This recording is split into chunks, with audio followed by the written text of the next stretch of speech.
This is the Wheel of Time Spoilers podcast. Your hosts are Seth Jacobson and Patrick Heiler. Hi, I'm Seth. And I'm Patrick. Chapter 4, Strings, and our symbol is the harp. I think just like the last chapter, this is another double entendre. It's not only the strings of the Gleeman, but strings tying Matt to Rand. Yeah, and everyone to everyone. Yeah. Also, Tom's playing you like a harp. Nice. This is my first thought. He plays the game of houses like a harp. Yeah, because the opening... Well, here I go. Tom Maryland sprinkled sand across what he had written to blot the ink, then carefully poured the sand back into its jar and flipped the lid shut, riffling through the papers scattered in rough piles across the table. 6 tallow candles made fire a real danger, but he needed the light. He selected a crumpled sheet, marred by an ink blot. Carefully, he compared it with what he had written, then stroked a long white mustache with a thumb in satisfaction, and permitted himself a leathery-faced smile. The Lord Carleon himself would have thought it was his own hand. And it says, "Be wary, your husband suspects." On those words, only those words, and no signature. Now, if he could arrange for the High Lord Tadosian to find it where his wife, the Lady Altima, might carelessly have left it... ... A knock sounded at the door, and he jumped. No one came to see him at this time of the night. "A moment," he called, hastily stuffing pens and inkpots and selected papers into a battered writing chest. "A moment while I put on a shirt." I noticed he doesn't put on a shirt. He just lies. He lies. He already has a shirt on. Yeah. Yeah, he's just hiding his... He's getting rid of all the evidence before he opens the door. Yeah. Now, here's my question. Do you think the affair is real, or do you think Tom makes it up out of whole cloth? The Lord Carleon himself would have thought it was his own hand. So Tom's intent is that this note, which says only "be wary your husband suspects," is he intends whoever sees it for them to believe it's been written by the Lord Carleon. Mm-hmm. And the people he intends to see it are... the High Lord Tadosian, to find it where his wife, the Lady Altima, might carelessly have left it. So the situation Tom's setting up is that Lord Carleon sent this note to Lady Altima, who he's been having an affair with, saying, "Hey, be wary, your husband suspects."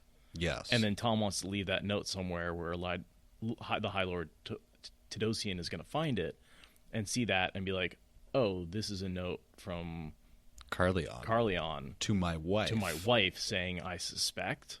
Suspect I definitely suspect what? And so... And I do think it's a real affair that Tom... I would think Aradia is saying that she doesn't quite buy it, which I feel like is super fair. Tom could be making it up out of the whole cloth, as you said, because it doesn't really matter. If it stirs up the right amount of animosity, that's the point. Exactly. But I think it's more effective if the affair is real and he's just pointing it out. And the companion says it's real. Okay. Well, take it. We'll buy it. Doesn't matter. Yeah. Tadosian does end up killing Lord Carleon in a hunting accident, making air quotes. Oops. Whoops. How did that happen? Accidentally shot the guy who I think is fucking my wife. Yeah. Okay. Oh, darn. I'm going to just re-say that. Accidentally shot the guy that I think is having an affair with my wife. Because, Well, just I'm trying to use keep the it. fucking one. Damn it. Seth makes the decisions. I can only use what you give me. But this is a fucking podcast. We're allowed to curse. I don't think very many children are listening to this podcast anyway. Except that one kid. We did get a sound clip from the one guy. Every once in a while, yeah, I guess. He recorded his kid complaining about our podcast. Why does any of this matter? There was like this kid yelling. Yeah, and he's like, "It doesn't. You're just making it up." He was like, "Stop overanalyzing everything." That's right, kid. It doesn't actually matter. Uh-huh. It matters because we believe it does. Who do you think that women's red silk scarf is? Just some random lady? Well, yeah. I like the idea that Tom has groupies. He's basically the closest thing to a rock band. A woman's diaphanous red silk scarf was tied around the strap of the harp case, but it could have belonged to anyone. I thought this was interesting. He was not sure he remembered who had tied it there. He tried to pay no more attention to one woman than any other, and all of it light-hearted and laughing. make them laugh, even make them sigh, but avoid entanglements. That was his motto. He had no time for those. That was what he told himself. What do you think that euphemism is for make 'em sigh? Oh, use your heads, adults. I would assume they're sighing over his music, right? Right. Yeah. They're very impressed. But no, I mean, because Tom is suffering from the recent death of one of his true loves, Dina. Right. And so I feel like, okay, so he started, to put it politic, he's dating again, but he just no strings, just like he'll hang out and do what adults do after drinking for a long time alone at night in a room. At a bar with a bunch of women. But he's like, he doesn't want to get attached anymore because he's still fucked up over this girl. Oh, God, it's getting late and I just curse so much. Well, he's still messed up over this girl. It's real. Tom, as a harpist, has mastered his fingering. One could say that, yes. Boo, Kelsey says. All right, well, a radio laugh, so this is even now. You know what? Boos or laughs are about the same level for my puns. And so Frankie said the rhythm method. Is this going somewhere good? I don't know. So in comes Matt. Yes, it's Matt knocking. Mm-hmm. And he's there to convince Tom to leave with him. Right. And Tom's like, I thought you were busy cheating the lordlings out of their money, because I personally believe that Tom just thinks that Matt has gotten very good at sleight of hand. And I mean, he's like, the boy certainly does seem to have luck, but I feel like Tom really doesn't want to believe it, at least in the beginning. I mean, he understands how fast Matt's hands are, but at the same time, I mean, I'm just thinking back to at least later in the Tower of Genji when he's totally trusting Matt's luck to like spin around and point him. There is a point where he trusts Matt's luck. I don't know when that transition happens or if it... I do think it's shifting now, but definitely in the beginning at least, Tom would say things like, well, you should probably stop cheating so much if you want people to not fight you. Right. You know? Right. There is a couple of points where he's like, if you were using those dice, no wonder you had to leave town. Yeah. Yeah, there's a couple of things he says like that. But he just wins. It's not... He's like, no, I was using their dice. And Matt kind of in a torrent explodes and explains. He's like, the cards came alive and they attacked me, and now they don't want to play with me anymore. But the lords. They don't want to play with me anymore. I can't keep robbing them blind. I do think that Tom is deliberately hiding himself away here so that he can have a greater effect on the politics. He's deliberately making himself seem unimportant so that he can spread rumors and There's a point in politics. this chapter where we're just seeing from his perspective. We're seeing his thoughts that he at some point has to explain to Rand why he doesn't want to have nicer rooms, why it's important that he's... I forget where his quarters are, like near the servants' quarters or somewhere unimportant. Where is it again? Well, I forget exactly. I'm not going to find it. But Tom has these rooms so that nobody thinks he's associated with the Dragon Reborn. He doesn't want anyone to believe that he's associated with the Dragon Reborn because he's helping the Dragon Reborn. And he's just a gleeman. It's not like he's a bard after all. Right. Not like he's a bard or anything. No. Oh, here it is right here. You gave me a line. I like to feed you lines. Everyone listened to a gleeman. Everyone watched him. But no one really saw him or remembered who he talked to, as long as he was only a gleeman, with his hedgerow of entertainments fit for country folk and servants, and perhaps to amuse the ladies. That was how Terrence saw it. It was not as if he were a bard, after all. And Matt, of course, is just like, yeah, I know, you want to get as far away from the Dragon Reborn as you can. I get that, totally. That's why you want to be out here. Tom's like, yes. That's it. Totally. I'm not doing everything I can to support the Dragon Reborn and have his enemies killed in a Kill each other. Hunting accident. Right.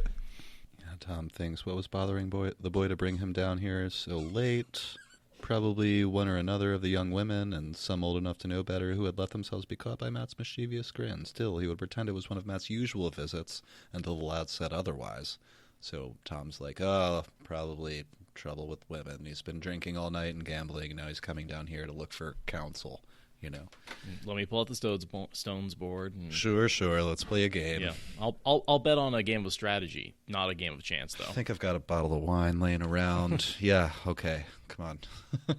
Tom notes in his mind that he won't dice with Matt, which is saying something. Tom could beat any normal person in dice, I would think.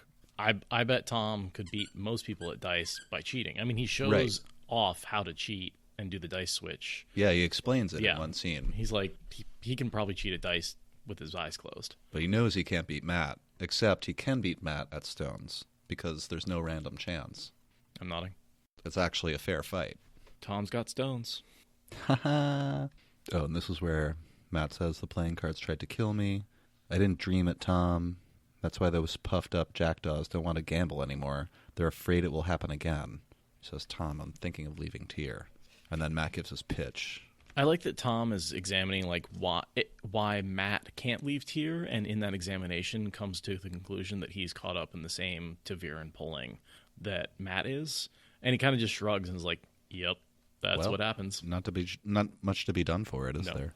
I guess I'm a pure fool to stay mixed in this because of something 15 years in the past, which we know is a reference to his nephew being gentled by the Red Aja, Owen. I took note. I don't know if you feel like this is significant at all, but we know so little about Tom's past that I really enjoyed reading. He was roiling inside, his stomach churning acid, but he had spent long years learning to keep his face straight before he ever put on a gleeman's cloak. It's like one of the only lines we ever hear about Tom's past. Well, I thought that was him in Andor being a bard. I mean, he was a bard before he was a gleeman. Oh, good point. So I think he's referring to his time in the Andoran royal house. Although, again, we don't really know what he was doing before then, but... Ferengi says he scouted Margase and groomed her.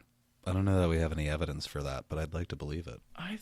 I didn't think he really was around Morgase until after she was originally married and became the queen. No? He was around before then? Oh, Morgase says she rose to power with only the House Bard on her side. Yeah, So- well, that's all you really need. Yeah. Wow, okay. I never noticed that, but I never essentially noticed the that either. reason Morgase is the queen of Andor is because Tom put her there. Tom put her there. Not that, and I believe that Morgase is a capable woman, Right. but with Tom's help, She's they're a much more capable unstoppable Mm-hmm. as a political force anyway. Which is funny because that would involve Tom arranging the marriage to Terengil, who he ended up killing later. What's that? That means Tom would have arranged Morgase's first marriage because that was a key point to her ascending the throne. Yeah. And then he ended up killing him. In fairness, he only killed Terengil when he found out that Terengil was planning to off Morgase and take over as king. Yeah. It wasn't like he planned the killing of Terengil from the beginning. It was definitely a reaction. Terengil could have been a good king and a good consort. That's how those kinds of relationships are run. When in monarchies, people don't marry for love. You marry for power. Especially in the middle of a war. It is weird and cringy. I totally grant that. It is weird and cringy. And also, I think it really shows that Tom was complicit in all that, yeah, and possibly orchestrated the whole thing, but also that when he found out that Terengil was planning on assassinating Morgase, I think that he went down there and killed the guy in person, because then Morgase ran him out of town. She's like, hey, you can't do that. Like, you're ruining the facade. That's not... Oh, he left over Owen and he came back. Wait, but he did kill Terengil. He arranged for Terengil to die. I don't believe he... Unlike in Cairhien, where he went he and just actually... walks in and starts killing people. Totally. Yeah. And for us, it's, mostly speculation that Tom killed Terengil. It's pretty solid speculation. But Morgase was pissed because Tom vanished to take care of Owen in a time when she needed him. And then when he came waltzing back in, she was like, where were you? And he couldn't tell her because it was this whole, like, he didn't want to talk about Owen being a channeler. Yeah. And so she just, I can't remember exactly what happened, but they got in an argument. Anyway, That's Tom's past. I do like that we snuck out that detail that he arranged that he was with Morghese through her rise to power. That was something I actually didn't know. Alrighty, I think that's probably right, and it really suits Morghese's personality that just he did insult her, didn't he? Like publicly?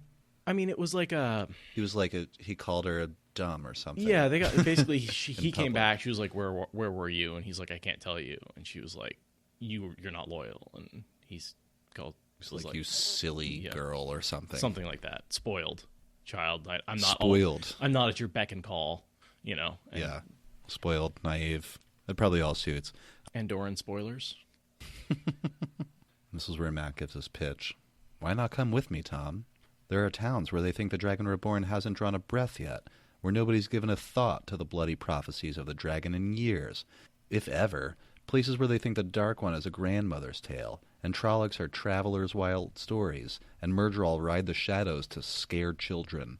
You could play your harp and tell your stories, and I could find a game of dice. We could live like lords, traveling as we want, staying where we want, with no one trying to kill us. That hit too close for comfort. Well, he was a fool, and there it was. He just had to make the best of it. If you really mean to go, this was Tom responding in his thoughts, then why haven't you? Moraine watches me, Matt said bitterly, and when she isn't, she has somebody else doing it. Excuses. Not to mention, Moraine says Matt has an uncanny ability to slip away from the eyes of my watchers. She has a terrible time keeping track of him. Yeah. She says that. Yeah. Tom responds, I know. I said I don't like to let someone go once they lay hands on them. It was more than that. He was sure. More than what was openly known, certainly, but Matt denied any such thing. Where Tom's thinking, Moraine's not keeping him there because she laid hands on him and now she won't let him go. Moraine's keeping him there because he's an incredibly important piece on this chessboard, and she knows it, and he knows it, but Matt has no idea what's going on. What tongue is it that you speak, Horn Sounder? Right. I mean, he's Taviran. He ends up being, the general, certainly the Horn Sounder. There's a lot. And he just has to be there for Rand. I have this part actually marked to read. You could avoid eyes if you put your mind to it. I've never seen anyone as good at sneaking about as you. I mean that as a compliment. Something always comes up, Matt muttered. There's much gold to be had here, and there's a big-eyed girl in the kitchens who likes a little kiss and a tickle, and one of the maids has hair like silk to her waist, and the roundest... He trailed off, as if he had suddenly realized how foolish he sounded. Have you ever considered that maybe it's because if you mention Taviran, Tom, I'm leaving? Tom changed what he had been going to say. That maybe it's because Rand is your friend, and you don't want to desert him. Desert him? The boy jumped up, kicking over the stool. Tom, he's the bloody Dragon Reborn. At least, that's what he and Moraine say. Maybe he is. He can channel, and he has that bloody sword that looks like glass. Prophecies. I don't know. He's just yelling things now. Prophecies. I don't know. But maybe he is the Dragon Reborn. Are you kidding? But I know it'd have to be as crazy as those Terrans to stay. He paused. You don't think Moraine is keeping me here, do you? With the power? I do not believe she can, Tom said slowly. And he has the thoughts that he isn't sure if it's impossible, but he doesn't believe that's possible. And it's not. Tom may know more about channeling than any non-channeler out there. Probably. And he's pretty sure it's not possible. Matt raked his fingers through his hair. Tom, I think about leaving all the time, but I get these strange feelings. All right, Matt, I know you're going through puberty, and there's some strange feelings you're going to be having. It's Taviran puberty. Almost as if something were going to happen. Something momentous. That's the word. 'Cause it is, buddy. Yeah. Well, do you think it's trying to get him to stick around for the Trolloc attack? At least that. I mean, he has to go to the waste. He has to be there for the Trolloc attack. He has to go through both the stone doors, in the stone and in Ruidian. Yeah. I'm just curious what these... He has to be there for the battle for Cairhien. That's when the band starts. Sure. That's a big deal, too. He has to be there for all this. I don't think that he could try as hard as he wanted to, and he would never leave. I was just curious if the something momentous was a specific event or it's just the next end of the world. Yeah, Yeah. just Tarmangaiden. Yeah. I mean, that's what I'm assuming. Tom swallowed the word Taviran. It's like 2 or 3 times where he's like, I don't know why this is happening. And Tom's like, maybe you're really good friends with Rand. Don't say it. Something just always comes up. Maybe it's coincidence. I'm just going to keep reading because this is so relevant. We've talked about it so much. I get these strange feelings almost as if something's going to happen, something momentous, that's the word. It's like knowing there will be fireworks for Sunday. Only I don't know what it is I'm expecting. Whenever I think too much about leaving, it happens. And suddenly, I found some reason to stay another day. Always just one more bloody day. Doesn't that sound like Aes Sedai work to you? Tom swallowed the word Taviran. Sounds like someone at a slot machine gambling their life away. Yeah, well. Just one more coin. Just one more day. There's that whole interaction with Nynaeve where she's like, she treats me like I'm 10 years old, which was like 5 years ago. Tom makes the outrageous suggestion to Matt, but smart suggestion to anyone else, like, well, you know who would know about that and all your questions. Perhaps you should just ask Moraine and stop, treating her like some kind of fierce, mysterious goblin creature that you have to be afraid of. She's a human. And a fine-looking woman at that. Oh, Tom, and your subtle attraction to Moraine. It's like, what is it, Leanne? If I was 20, 30 years younger. Mm-hmm. I love Tom really does see Moraine as an equal. He's like, if I leave, there's only one other person that could help Rand out with the politics, and that's Moraine. Can't let that happen. Can't let that happen. Yeah. But is that like that respect is like he puts Moraine on a level with him in a lot of ways. Certainly with the manipulation. Oh, yeah. Aurelia is asking, Tom is crushing on Moraine already? I like it. I almost want to put it back further. Oh, it's way further. We're like, she Game of Houses smacks Tom down in Emond's Field. Yeah, in Chapter 7. Totally. Of The Eye of the World. That's where it starts. She's at least impresses him. Yeah. And I feel like there's some flirting going on right there. And like for a while he won't admit that he's attracted to her because she is Aes Sedai. And that's that, like... But he even says, like, she's a fine-looking woman, but she's Aes Sedai, so no way. Exactly. Yeah. Exactly. And then he gets over the fact that she's Aes Sedai. And then she's just a fine-looking woman. But, some people talk about how the relationships in The Wheel of Time seem to come out of nowhere. You just have to pay attention. You just have to pay attention. They're going on from book 1. Lan and Nynaeve, Tom and Moraine. I really like that Kelsey pointed out that Lan and Nynaeve are building respect for each other in the Eye of the World, and so are Tom and Moraine. Absolutely. There's a great quote where Matt's like, "What? How did I miss that?" And Tom's like, "You weren't paying attention." And I feel like that's a direct message to the readers. Matt, what did you actually pick up on? Yeah. You just tripped, fell, and became what you became. But I do feel like that's actually a Sanderson or maybe a Jordan message to the readers who complain about, like, I don't get where these relationships come from. And it's like, no, you're just not paying attention. Yeah. Because they are there. Right. But Tom suggests, like, you could ask Moraine. Matt gave a raucous snort of laughter and put up with one of her lectures about drinking and gambling. And Tom, she acts like I'm 10 years old. Sometimes I think she believes I'll marry a nice girl and settle down on my father's farm. Some men would not find it an objectionable life, Tom said quietly. Well, I would. I want more than cows and sheep and tabac for the rest of my life. Matt shook his head, all these holes in my memory. Sometimes I think if I could just fill them in, I'd know, burn me. I'd know what I'd know. But I know I want to know it. That's a twisty riddle, isn't it?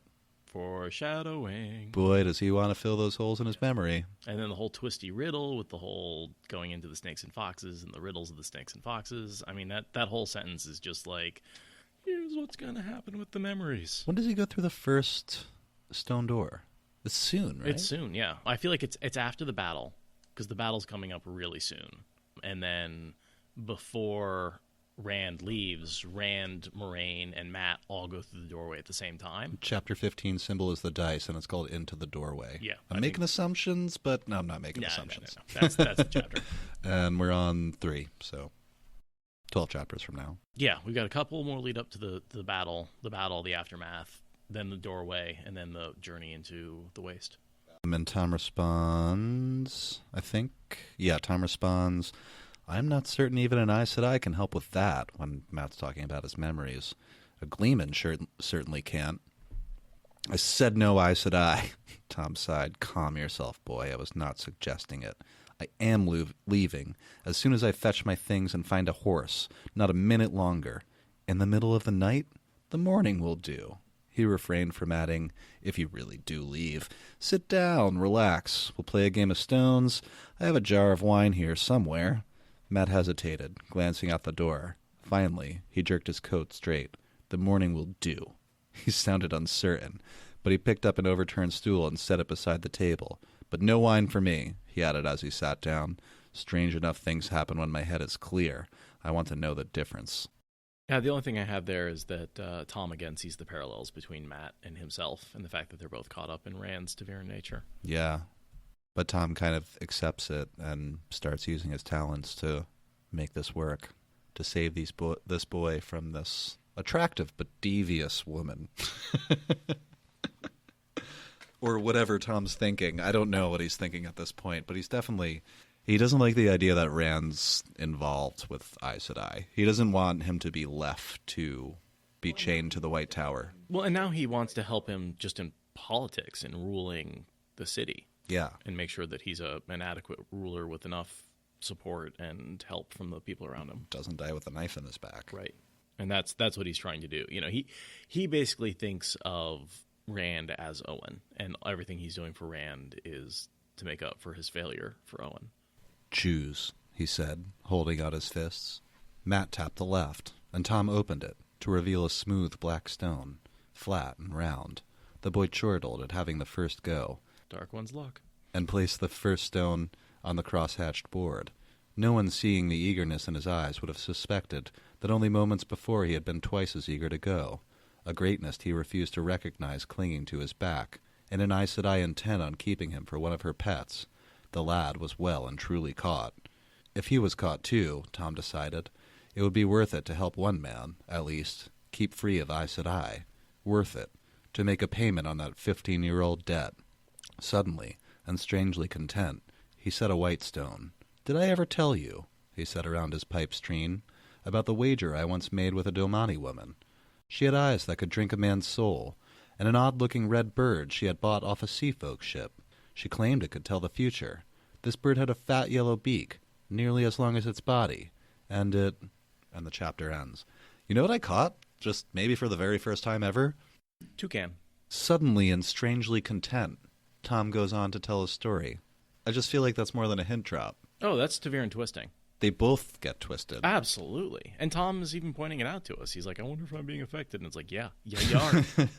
You're strangely content because you're... Well, I feel like he's content not because he's getting twisted by Ta'veren, but because he accepts that in the twisting, he can help out those young boys. And he finds his place and acceptance in life and being like, oh, well, if I'm going to be pulled into this, I'm going to do my best to help these boys out. And he accepts that.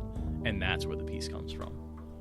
I kind of like to look at it as even Tom's thoughts are being warped by the power in the stone, you know?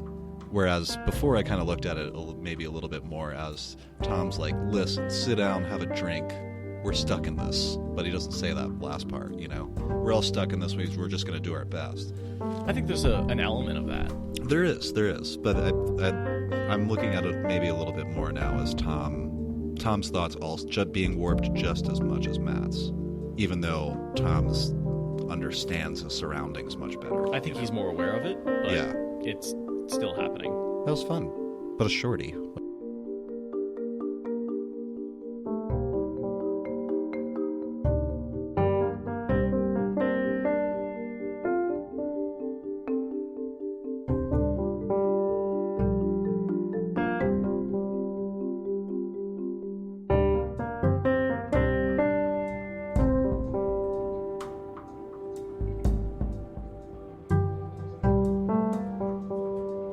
So I've talked about this before in the podcast, but I want to throw it out there that, again, maybe not during I don't know. Who cares?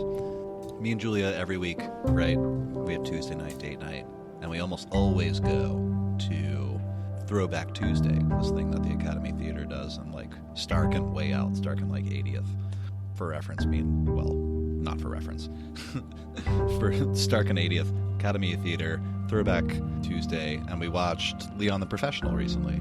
Such That was really fun. Yeah, it was awesome to see it on the big screen. It was really good. And I hadn't seen that movie in so long. It's one of those movies my dad actually showed me when I was younger, and I don't know, just reminds me of my dad a little bit. Oh, it's a really good movie. Yeah, there's a couple movies like that, like Tim Burton's Batman. Oh yeah, like that was one of the first movies I went to see my dad in the theater. Learned a cool fact recently.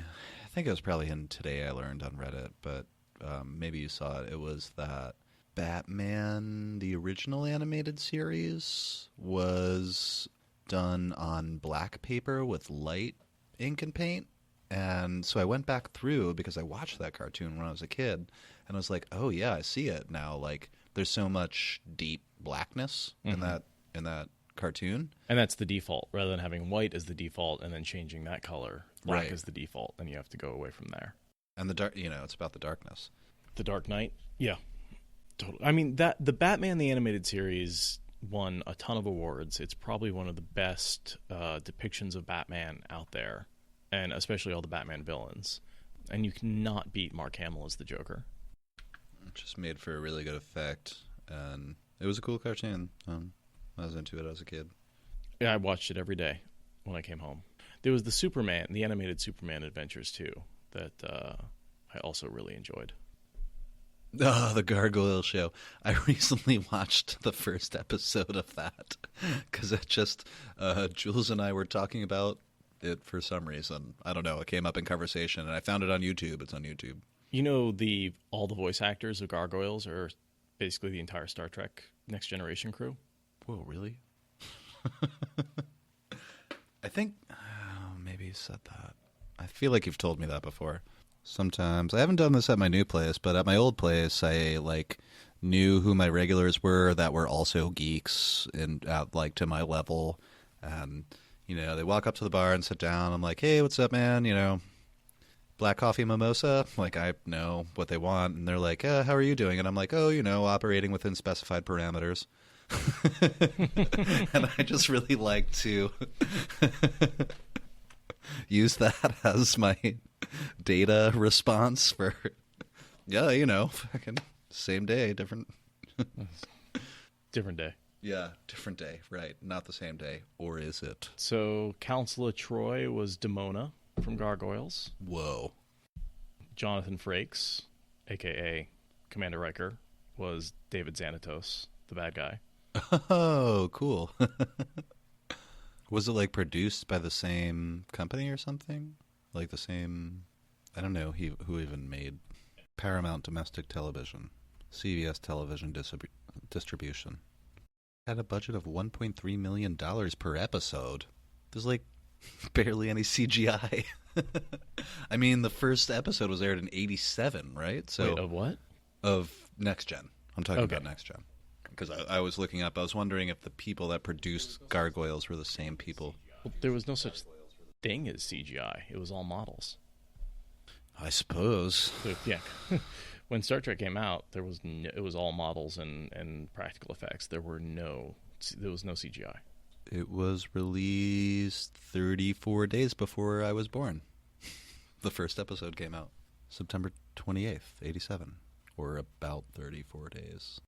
Yeah. Apparently Brent Spinner, LeVar Burton, Michael Dorn, all those folks voiced characters in Gargoyles.